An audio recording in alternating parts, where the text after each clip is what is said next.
I am Steve Miles of the Center for Bioethics, and it is a great pleasure to introduce Dr. Scott Kim, who was just a kid and an embryonic ethicist when I first met him, and has lapped me as senior investigator in the Department of Bioethics at the National Institute of Health Clinical Center. Dr. Kim writes an enormous amount on ethics theory, the unification of ethics theory with empirical research, decision analysis, using community groups to help inform research, issues of impaired consent, more difficult yet, issues of research with people whose consent capacity goes up and down during the study. He's professor of psychiatry at the University of Michigan. He has served as co-director of the Center for Bioethics and Social Sciences in Medicine. He's got a huge slew of grants from NIH, the American Association for Geriatric Psychiatry, and the Michael J. Fox Foundation, although I don't know if you met Michael J. Fox. Maybe you can tell us. And if he was jumping on couches at the time when you saw him. And with that, I would like to bring my good friend and colleague, Dr. Kim, on up. Thank you. Thank you, Steve. Can you hear me okay? Great. So I wish I could say I still feel like a kid, but I don't, because this is a topic that somebody reminded me last night I've been talking about for the last 15 years. So I guess I can't be that young anymore. But still, I thank Susan and the organizing committee for inviting me to talk about this topic. I have to say this since I work for the government now, the first part. Second part, unfortunately, I have to say also, I wish I owned all those fancy stocks like some people, but I don't. All right, so I didn't, can you still hear me when I talk like this? No? No? Okay. All right. I did not coordinate this talk with Jeff, but it just so happens that we are starting with Henry Beecher's paper. It is, of course, the 50th anniversary of this paper next year. And I know some journals are planning special issues and things like that because it was such a seminal paper. Relevant to our topic today, it's notable that a number of the examples that he cited in that journal had to do with people who really couldn't give consent. So I just highlighted some for you. In the old language, politically incorrect language of the day, you know, they involve people who were considered mental defectives and delinquent juveniles, experiments on unconscious patients, and study of impending coma in some, and children with mental retardation.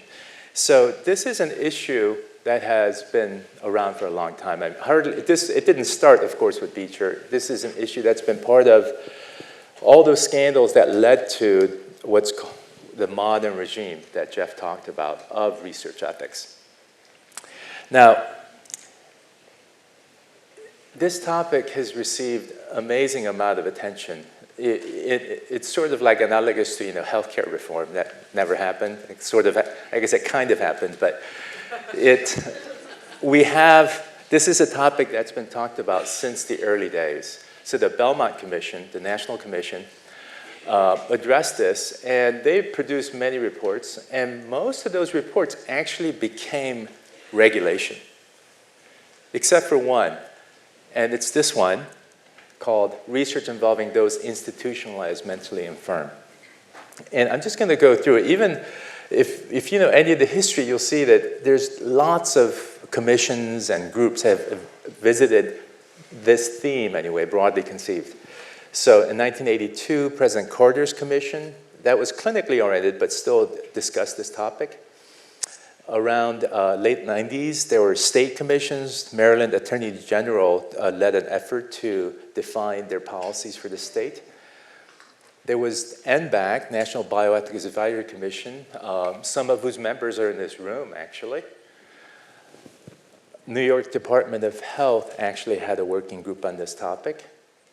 And you heard from Jeff this morning that SACHRP, I believe that subcommittee was the second time this topic was addressed by a special secretary's advisory committee. I don't know if the first group was called SACHRP, but anyway, this is the latest one. And then the President Obama's Ethics Commission as well addressed this topic in their most recent report called Gray Matters. So I can say confidently that nothing I'm going to tell you today is going to be original. I'm not going to give you brand new insights or special secret sauce that people have been missing on this area. What I hope to do is to give you a broad overview of the main issues and focus on two or three primary issues just for you to get a handle on this. And then maybe we can have an exchange back and forth in terms of question and answers. So I'm going to give a little bit of background of this concept of decision-making capacity because we need to know what it is that we're talking about. And then answer three main questions.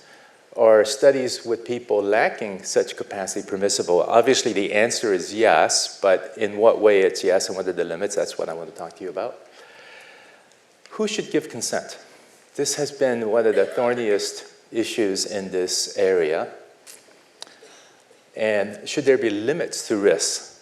Because after all, if a person is not able to give his or her own consent, or they might be able to give their own consent, but you know they're at risk for impaired capacity or may have fluctuating capacity, then should there be special benefit considerations?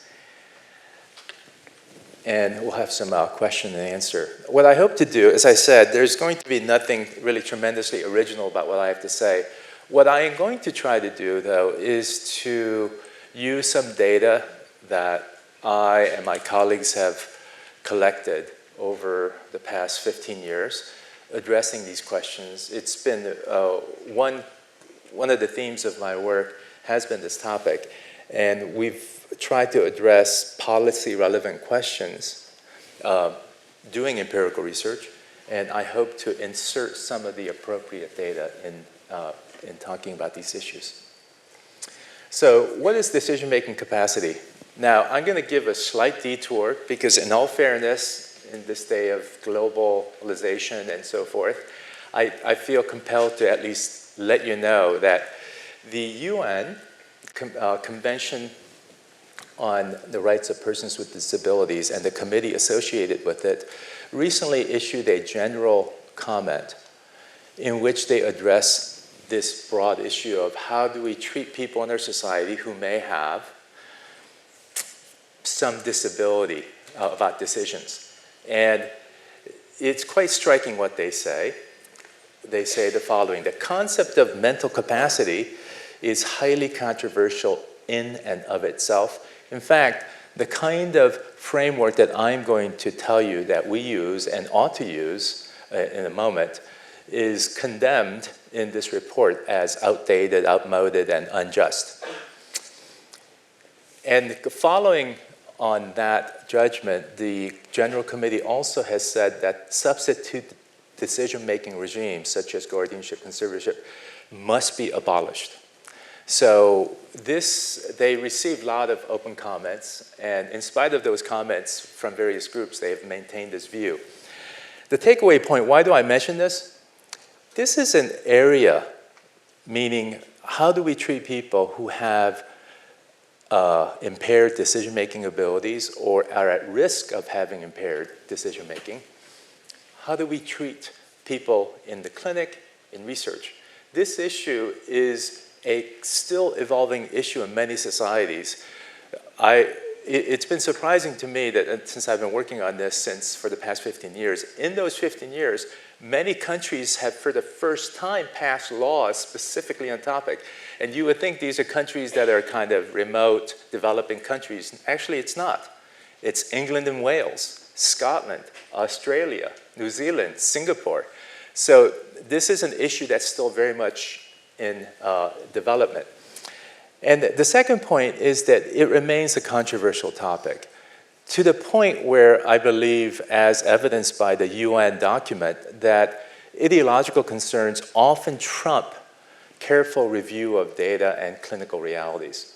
And I would refer you to a commentary on the UN document in a paper in Lancet Psychiatry that I quote in the bottom. That's a very surprisingly measured critique of that document. Okay, so decision-making capacity, what do we mean by this? It is one of the three legs to the stool of informed consent in terms of the way we conceptualize in the US, where a person must be capable of giving consent. They have to be given adequate information, and they have to make their decisions without duress, coercion. And each of these have certain kind of different types of vulnerability involved, and we often kind of confuse them because they tend to go together. And I'm going to address that toward the end of my talk. And decision-making capacity in the modern conception is function-based. In other words, it is what it sounds like. People have to be able to make the decision that we're talking about. It's no longer satisfactory, and it's not permissible for a family to say, you know, Uncle Joe doesn't have a sound mind, doctor. Can you sign this paper so he can be committed? You know, that might have happened 100 years ago. It doesn't happen. Now you have to actually show that people cannot make these specific decisions. And there is the various threshold that we exercise in terms of if it's a very serious question, they should be shown to have really high level capacity.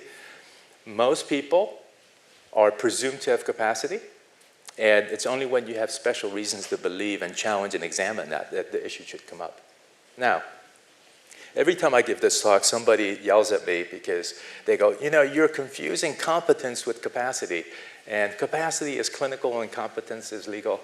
I just want to say they may be right, but as far as 15 years of reviewing the laws and various reports, I have yet to find that distinction actually written in laws. Most modern laws actually use the term decision-making capacity, and that is the legal term. The important distinction is what the court says is the case, where it's been adjudicated, and then what a clinician like myself might say, you know, if this person went to court, we believe that this person might be found incompetent. So most of the stuff that I'm going to talk about today will not rise to the level of going to court, because our society entrusts a lot of those decisions to sort of be resolved in the clinical setting. Otherwise, the courts would get all inundated with many cases. And we use criteria for what's considered capacity, and the most influential one has been promoted by doctors Applebaum and Grisso, using these concepts of understanding, appreciation, reasoning, and communicating of choice. I'm not going to go into detail, just so you know there are these criteria. Now, for today's discussion, I just want to point out that the most relevant group in terms of number of people affected, obviously, are people with dementias.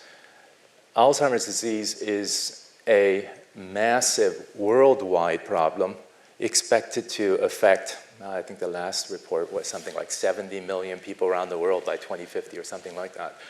Given that people have years of total disability, this is a huge public health issue. Now, unfortunately, 40% of people, even when they have pre-Alzheimer's, you might say, preclinical Alzheimer's, since now technically Alzheimer's is supposed to be, it includes the pre-symptomatic stage, with what is reasonably high mini-mental state, which is a test that's commonly used in the clinical setting, lack capacity to give consent to RCT when people have done these studies. In fact, in our own studies and other studies, by the time people have clear mild to moderate Alzheimer's, majority really can't consent to routine research even. On the other hand, the other group that you may have in mind when you think about this topic are people with chronic, severe mental illness, psychotic illnesses like schizophrenia, schizoaffective disorder, people who are impaired by severe recurrent bipolar disorder sometimes. In that group, this is a study that was done years ago in which people were recruited not because they were in an exacerbated state, but anybody people recruited. This was what was called an effectiveness study in which they tried to simulate the clinic. And as you can see, at least on the understanding ability, the overwhelming majority of people met this cutoff that we have developed will be a reasonable cutoff on this scale. And I'm just showing you, I'm not going to go through the numbers, just giving you a sense that when you use these kind of scales and do an assessment, people with these psychotic illnesses, you can, let's just say you can find people who are able to give their own consent. Now, what does that mean? And I'm going to come back to that a little later. Just as an overview, if you look at the literature on various studies that have been done, this issue is very common. I sort of compiled this list when I was writing a book on various locations in which these studies have done. And it varies quite a bit. If you are looking at general hospital inpatients, even after you eliminate people who can't talk to you, the incidence of decisional incapacity is extremely high. Because as you know, our hospitals have now become truly acute care hospitals for very elderly sick people. So, but if you go to something like the fifth line, here, depression, people with moderate depression, it rarely affects people's decision-making capacity, for instance. So it varies quite a bit. All right. So that is the background. And what I'm going to do is spend the rest of my time talking about those three questions. The permissibility, what justifies research involving people who can't consent, as my first point, and then who should make the decision and what are the risks and limits. So the issue of what justifies it, how is it permissible, if you think about this, I am a bioethicist and I actually have a background in philosophy. I actually wrote a dissertation on Immanuel Kant in my young days. And when I did mostly philosophy, it was like we could solve a lot of problems by arguing about it in the room. Now, and I still believe you can, and it's very important and necessary. But how to decide at the operational policy level what type of research is permissible is something that is very difficult to just decide from armchair, right? This is a public policy issue for which public's view about their values is very important. And this is why we did this survey. It's a nationally representative survey. We took a sample of people who were 50 and older from a very large NIH study called Health and Retirement Study. And we added these questions. And one of the questions was, if patients cannot make their own decisions about being in, and you can see the types of studies that we asked about. This is just a diagnostic research lumbar puncture, non-therapeutic, no prospect of benefit. Drug RCT, the scenario was, at the time, people thought maybe if you used NSAIDs like Motrin, you could prevent or slow down Alzheimer's, so that was the scenario. Vaccines at one point seemed very promising, and this was a study in which right after there was some adverse events that occurred with vaccine studies, so we incorporated that. And this is a phase 1 gene transfer study involving neurosurgery, where you actually insert a modified viral vector carrying a gene that hopefully produces the right kind of protein to help people. That was the idea. Now, what's interesting is that when we asked questions, should our society allow their families, de facto surrogates, not appointed ahead of time, to make these kind of decisions in their place, when I combine the definitely yes and probably yeses, you get very high numbers of agreement. So for lumbar puncture, 70, drug RCT, 83%, even for the phase 1 gene transfer study, 68%. Now, Of course, I know you're very sophisticated consumers of surveys, and you're rightly skeptical. This is a time slice view. You explain something in 2 minutes, and you ask them to answer something that's very complicated. So what we did was what I call our wedding banquet research. We actually rent a large hotel-type room with banquet tables, bring in lots of people randomly selected from community. We educate them about Alzheimer's research. We educate them about history of research ethics, including the violations. And then we survey them before they come, after they come, and see what they think, because we really want them to have an educated, deliberative perspective. So the method is a genre of research called deliberative democracy. And when we do that, and I'm just going to give you the after the deliberation data. And this is what we find. So the first line is analogous to the previous slide. And for that societal perspective, should our society allow this? You see the numbers are much higher, 95%, 97, 79, and 68.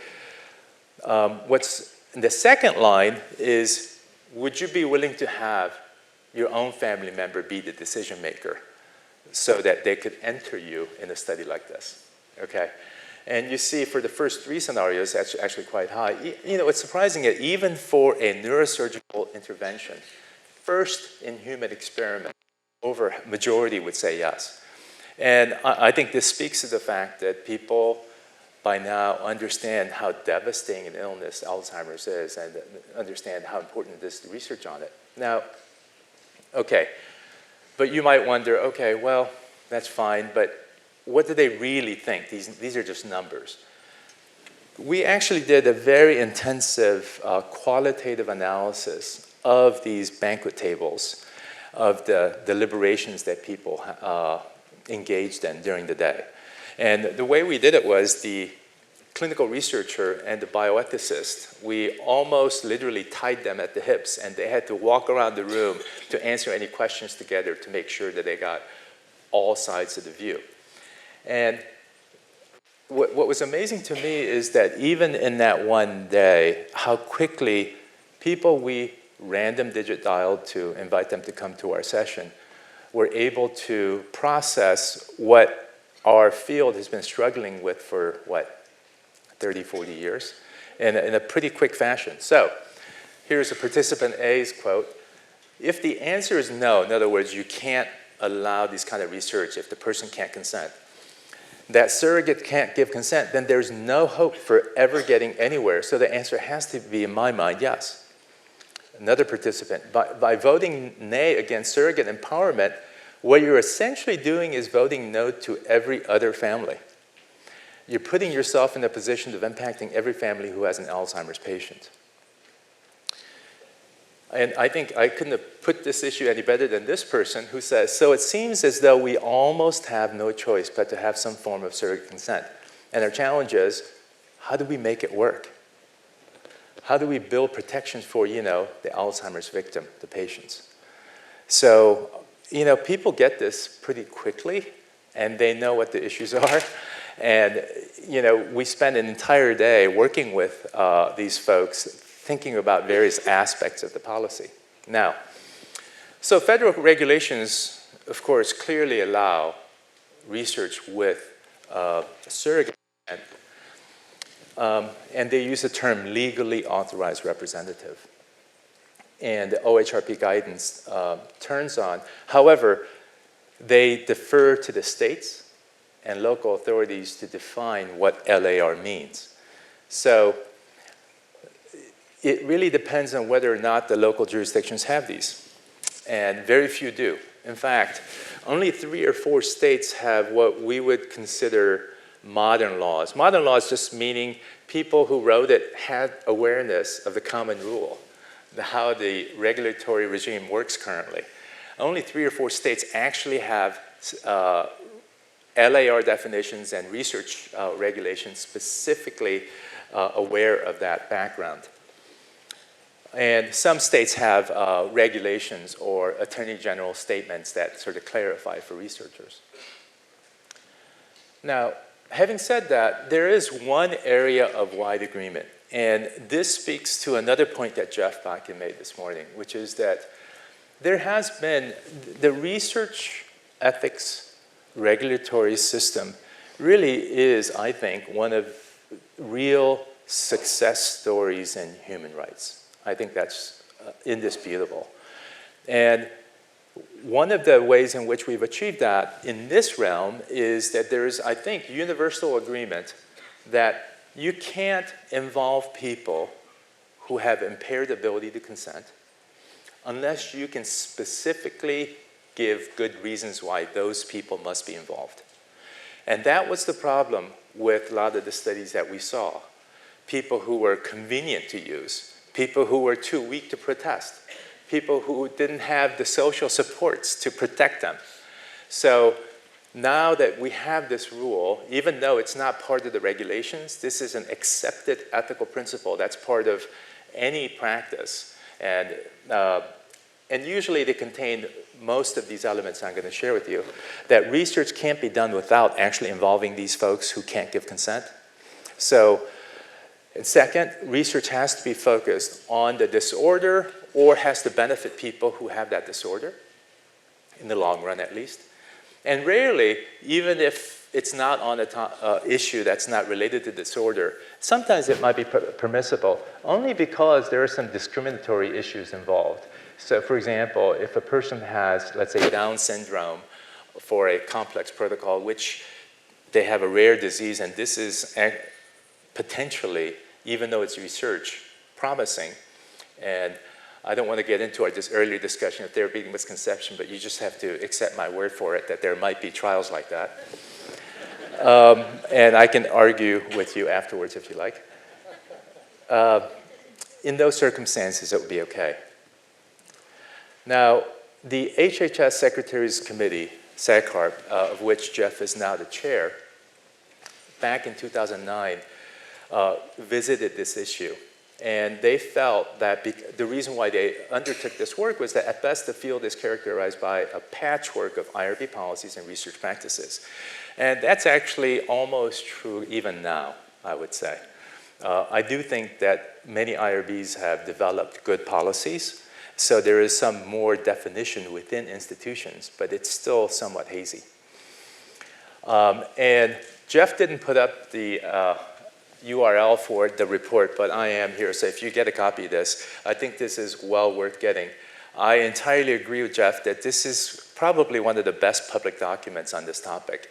And I would say that any IRBs or investigators having to sort of formulate a policy for their institution, I don't think you could go wrong by starting with this document, because I gave you the entire slide full list of work groups and commissions and so forth.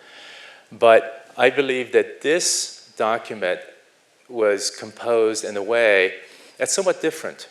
It is a prominent committee, at least among bioethicists it is, but it was done in a way where there were a lot of experts who were very aware of history of this issue and prior work done. And that's really reflected in the document. Unlike some of the other documents that people have tried to start anew and make fresh, in my view, have fresh limitations, you might say. Okay, next topic is who should give permission and serve as the surrogate decision maker. And as I said, the federal law or regulation allows this to happen, but who? And it has to be a local state law that guides it.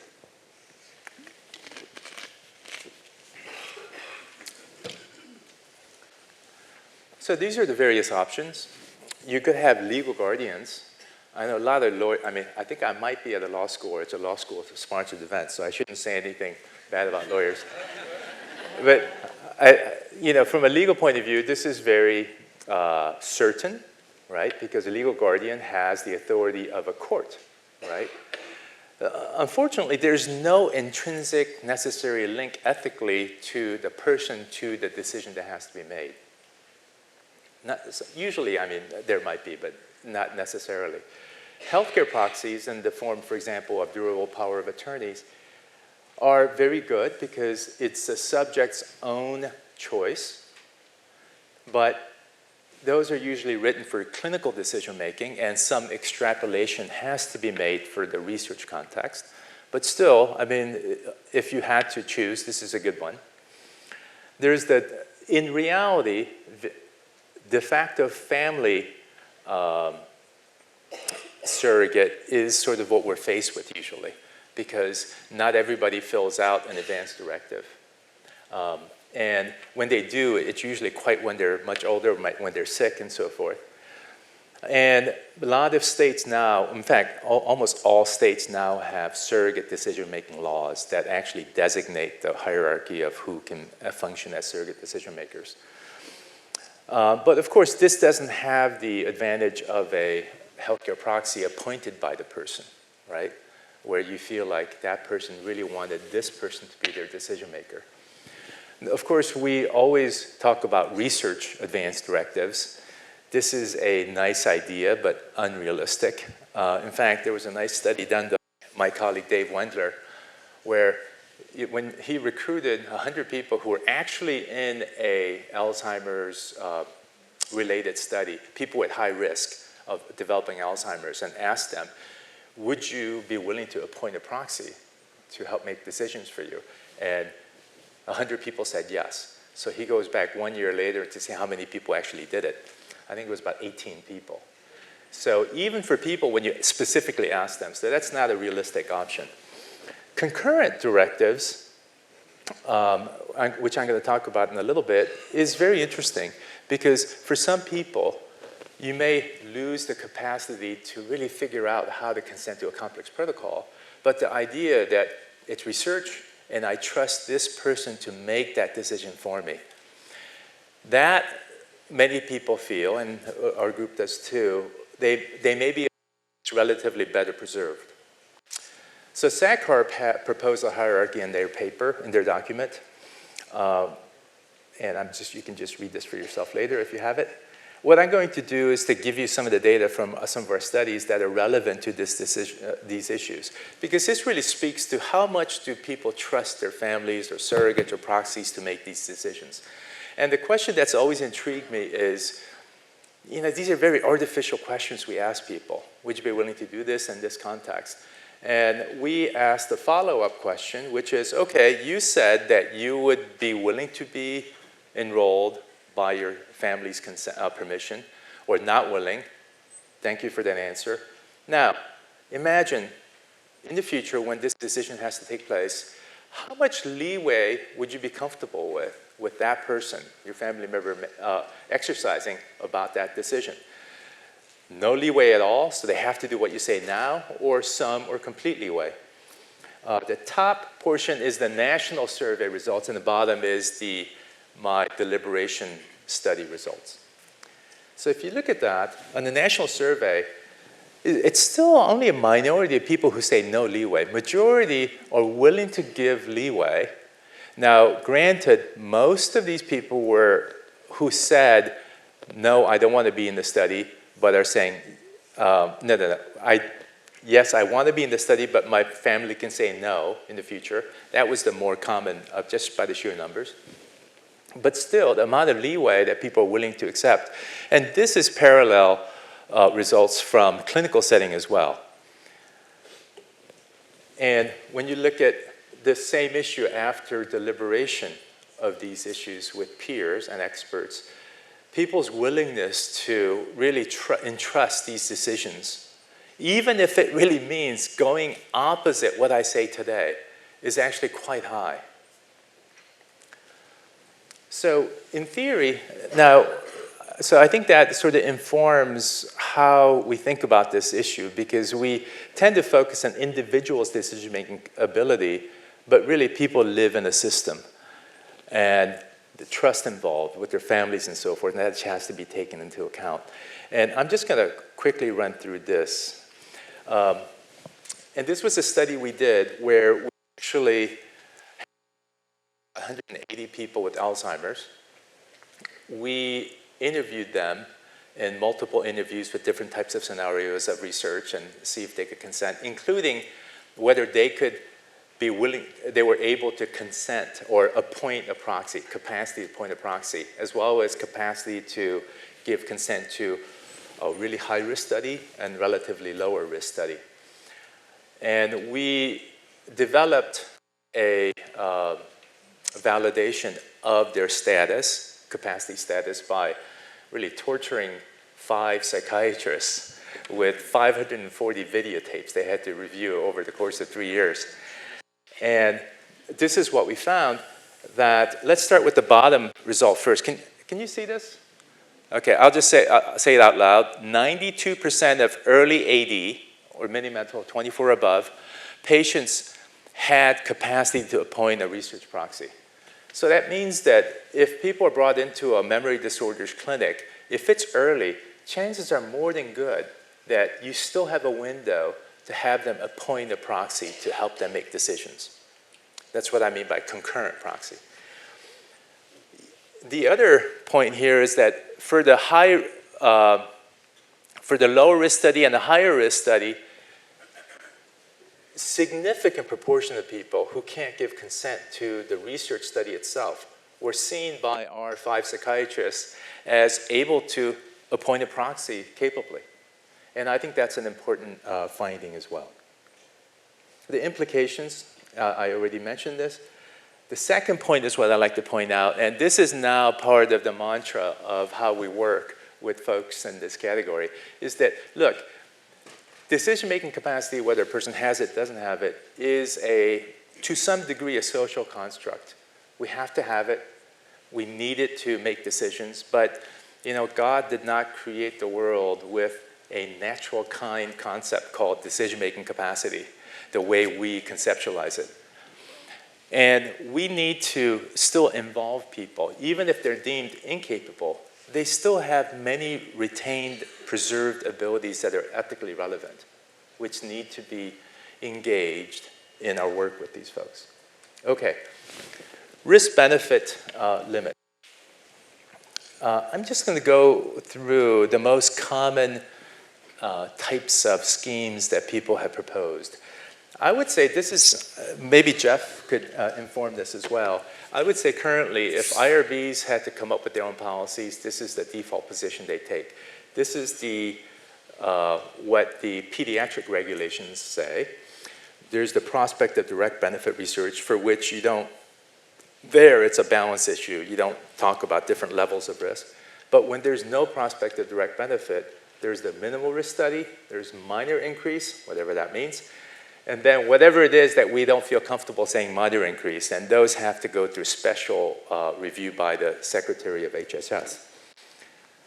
This was the scheme that NBAC in late 1990s came up with, and this was heavily criticized. In fact, internally there was no unanimity within that group, because a couple of commissioners actually wrote a special statement in that report not agreeing to this scheme. And this scheme basically, instead of the minor increase, it doesn't have that at all. It's, it's minimal risk. Anything above that, a surrogate can't by themselves give consent for, in place of the patient. And there has to be some special higher level review. This is the SACHRP view, and Jeff has already mentioned this. They recognize that it's vitally important but ethically acceptable research would be prohibited by adopting minor increase or minimal risk research as the absolute cutoff. And so they have left open the possibility in exceptional circumstances with appropriate safeguards and justification that this is special, vital importance research. And these, like a lot of regulations, we don't know how this would play out, but it seems to me this was a result of a very reflective back and forth, I'm sure, that required many conversations to arrive at, and I think it's a very good one. Just in terms of data, I just want to remind you the categories that we use, the types of research, where they were not benign studies. You could argue, yes, that's a prospect of direct benefit, but look, drug RCTs, half the people are going to get placebos in this setting, right?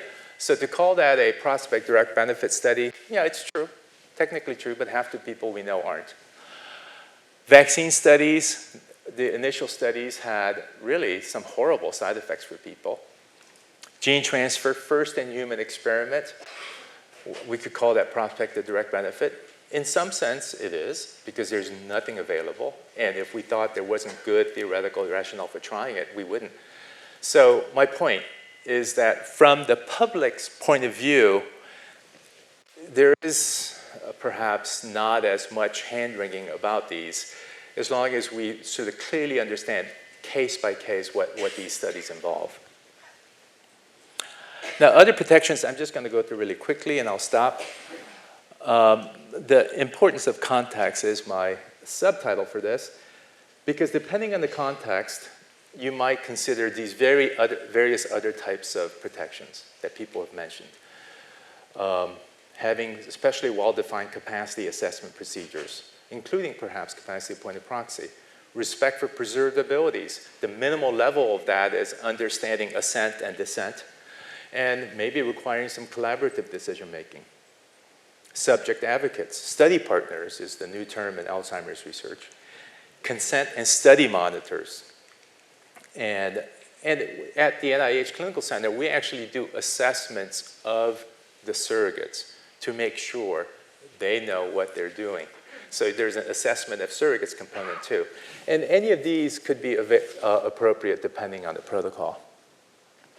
Okay, now I'm just going to end with two quick vignettes of people, because one of the reasons why I think that this issue has resisted an easy regulatory solution is because we're talking about highly heterogeneous type of research.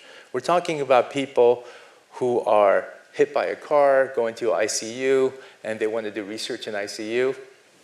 That's one thing. There are people who have chronic psychotic illnesses. There are people who have Alzheimer's.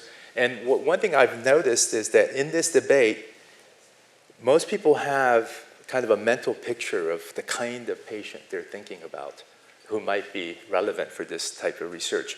And depending on what you think, how you think about what the regulation should be would be very different. And that's why there has to be a lot of flexibility built into it. And it also makes the writing of policy that difficult. So I just want to end with that thought by just illustrating that. Imagine Mr. A, he can't give his own consent.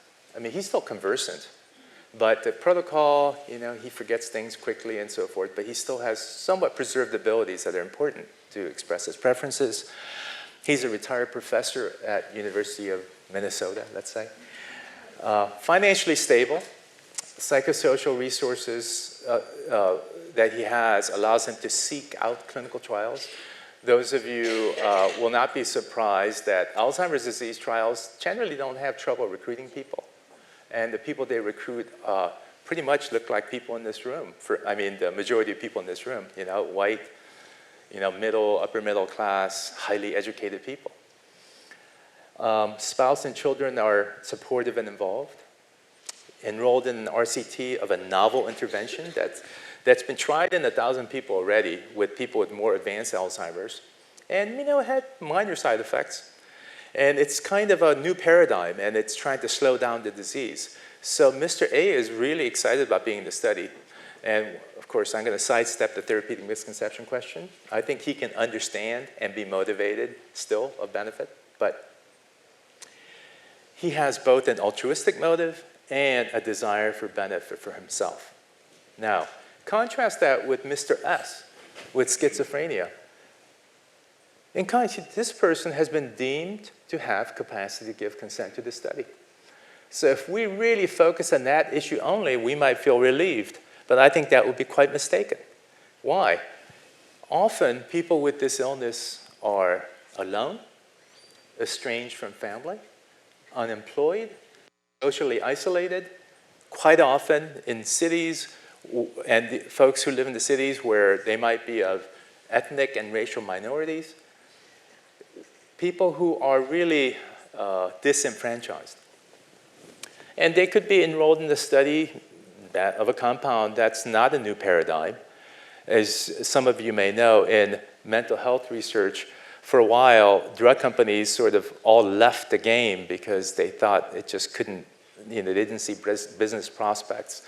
And I understand that some of them are coming back into it. But at the heyday, you had studies that tried different formulations of the same drug, hoping to gain marketing advantage, for instance.